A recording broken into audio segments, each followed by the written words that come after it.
Assalamualaikum warahmatullahi wabarakatuh. Bismillahirrahmanirrahim. Alhamdulillahirabbil alamin. Wassalatu wassalamu ala asrofil anbiya'i wal mursalin Sayyidina Muhammadin wa ala alihi washabihi ajmain, amma ba'd. Perkenalkan, saya Naila Nilna Munanurdini. Saya perwakilan dari kelompok 6 Ilmu Tauhid dan Ilmu Akhlak. Dan tentu saya di sini tidak sendirian. Saya bersama teman-teman saya.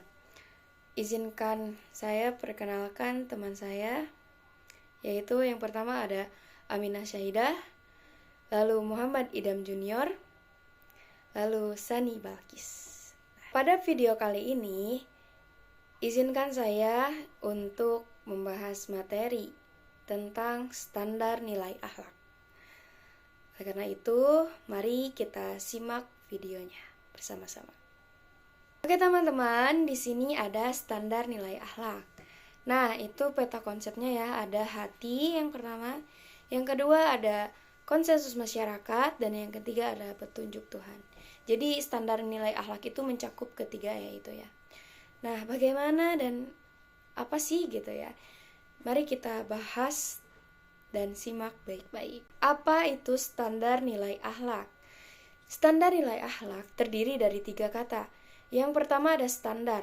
Standar merupakan ukuran dari suatu hal yang dipakai sebagai patokan. Terus ada nilai. Nilai merupakan segala hal yang dianggap baik atau buruk. Dan nilai juga menjadi kualitas dari suatu hal yang menjadi penentu suatu hal tersebut. Kalau misalkan kita masuk kepada akhlak, berarti nilai merupakan kualitas akhlak yang menjadi penentu akhlak itu baik atau buruk ya. Jadi gitu. Nah, terus akhlak sendiri itu apa sih? Nah, di sini menurut Imam Al-Ghazali, secara istilah Imam Al-Ghazali menyebutkan bahwa akhlak adalah suatu sifat baik yang biasanya akan memiliki akhlak yang baik, dan juga sebaliknya. Jika orang tersebut memiliki sifat yang buruk, maka akan cenderung memiliki akhlak yang tercela. Nah, jadi gitu ya.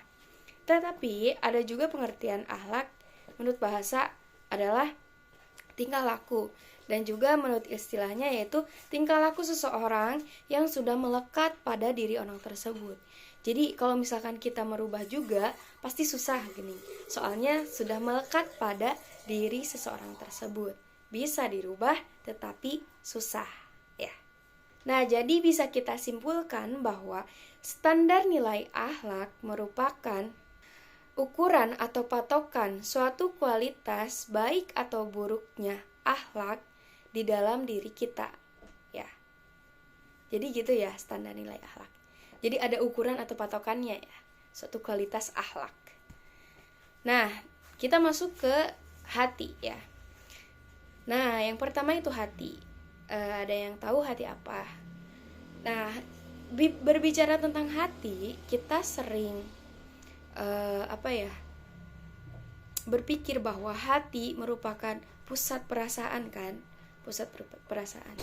Nah, hati dalam perspektif Islam merupakan hal pokok dari segala perilaku manusia. Jika hatinya baik, maka perilakunya juga pasti baik kan? Dan jika hatinya busuk ya, maka perilakunya juga akan buruk. Nah, gitu. Jadi hati merupakan pusat gitu ya, dari segala perilaku. Dan hati juga merupakan pusat perasaan ya, orang gitu. Ih, gak punya hati kamu mah gitu. Berarti dia gak punya perasaan gitu.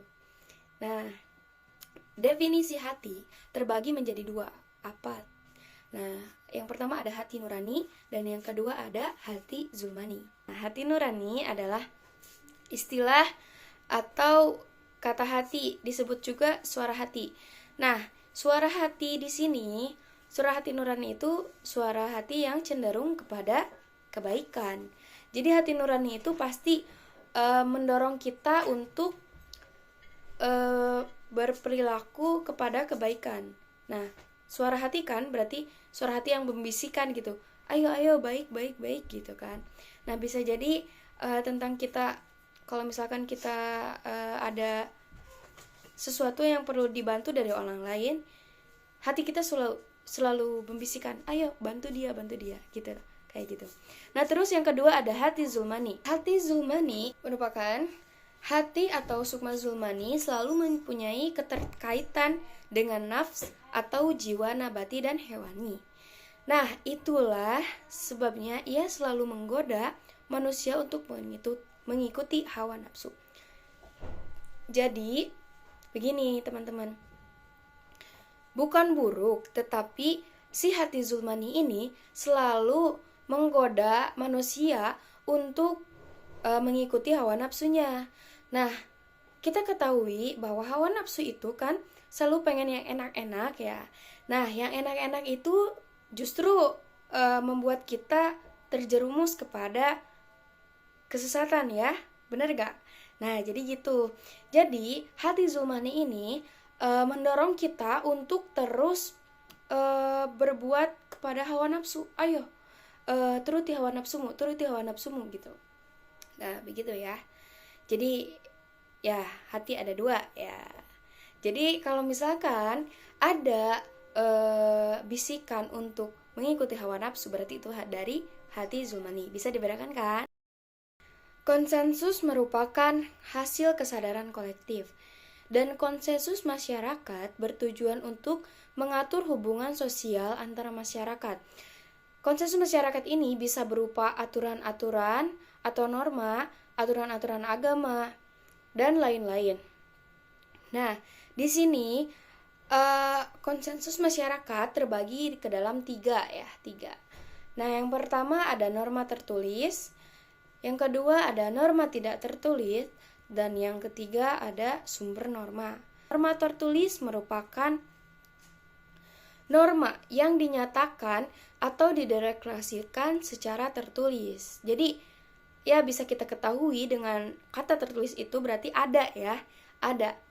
Nah, apa contohnya? Setiap negara pasti memiliki aturan ya, norma tertulis.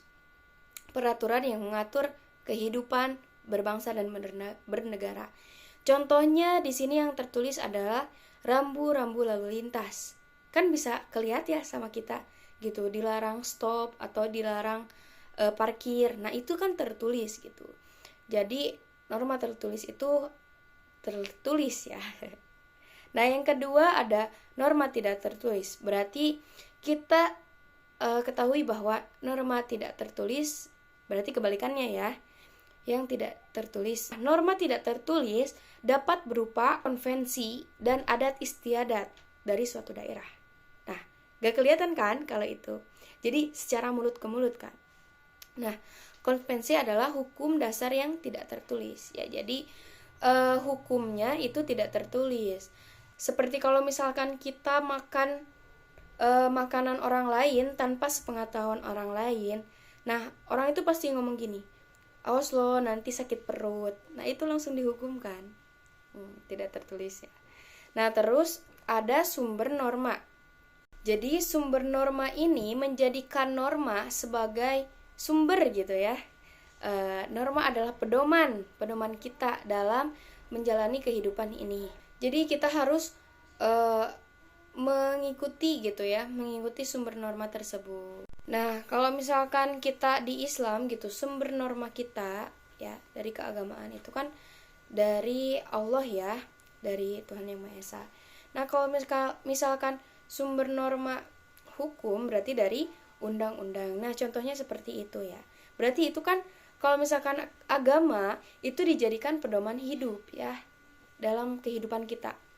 Nah, kalau misalkan sumber normanya dari hukum, dari undang-undang kan, berarti itu sumber norma yang dijadikan pedoman dalam kehidupan berbangsa dan bernegara gitu ya. Nah, seperti itu teman-teman. Terus di sini ada contoh norma tertulis, tadi ada undang-undang negara, terus hadis, Al-Qur'an dan ijtihad. Nah, itu kan udah tahu ya, pasti tertulis gitu. Terus ada contoh norma yang tidak tertulis. Sopan terhadap yang lebih tua, terus peraturan adat istiadat, menghargai sesama, dan berkata jujur kepada orang lain. Nah, yang terakhir adalah petunjuk Tuhan. Petunjuk Tuhan itu firman Allah. Nah, di sini Al-Qur'an kan ya, firman Allah tuh. Al-Qur'an, kita ketahui bahwa Al-Qur'an merupakan pedoman hidup kita ya, pedoman hidup kita. Nah, jadi Al-Qur'an mengatur gitu ya manusia untuk berbuat baik gitu ya. Nah, berkehidupan yang baik. Nah, dan Al-Qur'an juga menyuruh manusia untuk menjadi bermanfaat, rendah hati, dapat dipercaya, baik budi, beriman, dewasa, dan mau mendengarkan. Al-Qur'an bahkan menggambarkan jalan yang seharusnya kita tempuh. Beberapa ayat Al-Qur'an yang tentang akhlak dan moralitas adalah di dalam Quran surat Luqman ayat 18. Ya, bisa dibaca ya, teman-teman.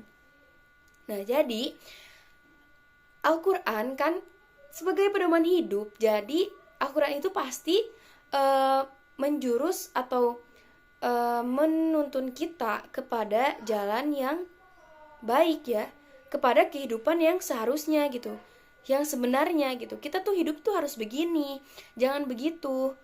Apa sih hubungannya gitu ya dari hati, konsensus masyarakat, dan petunjuk Tuhan? Apa sih gitu.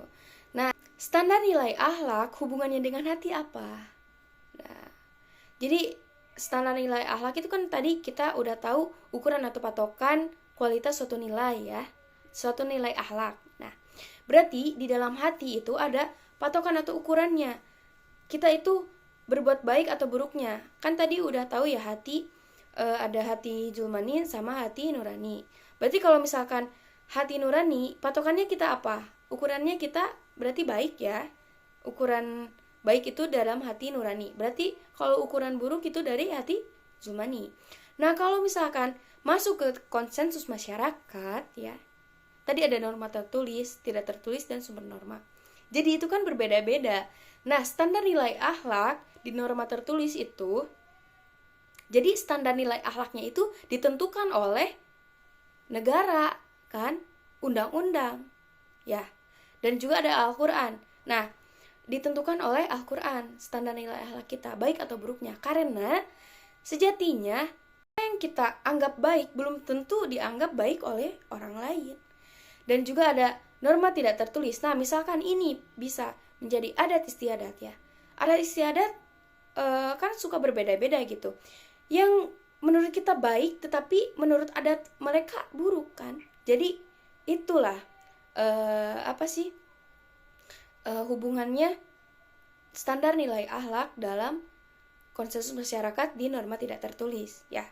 Bisa kita pahami kan? Nah, terus sumber norma. Nah, sumber norma kan ada beda-beda. Sumber norma Islam kan dari Tuhan kita gitu ya. Nah, terus ada sumber norma hukum kan dari undang-undang kepada petunjuk Tuhan.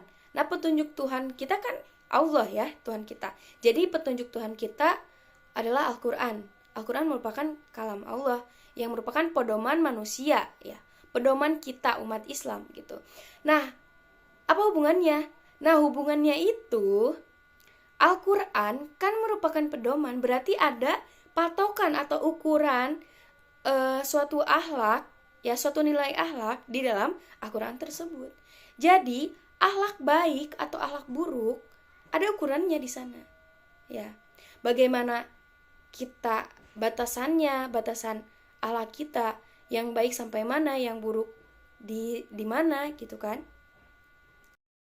Jadi, kesimpulannya adalah standar nilai akhlak merupakan ukuran atau patokan yang menentukan baik atau buruknya suatu kualitas akhlak yang menjadi penentu akhlak itu baik atau buruk. Nah, standar nilai akhlak mencakup kepada 3 hal, yaitu hati, konsensus masyarakat, dan firman Allah. Terima kasih. Assalamualaikum warahmatullahi wabarakatuh.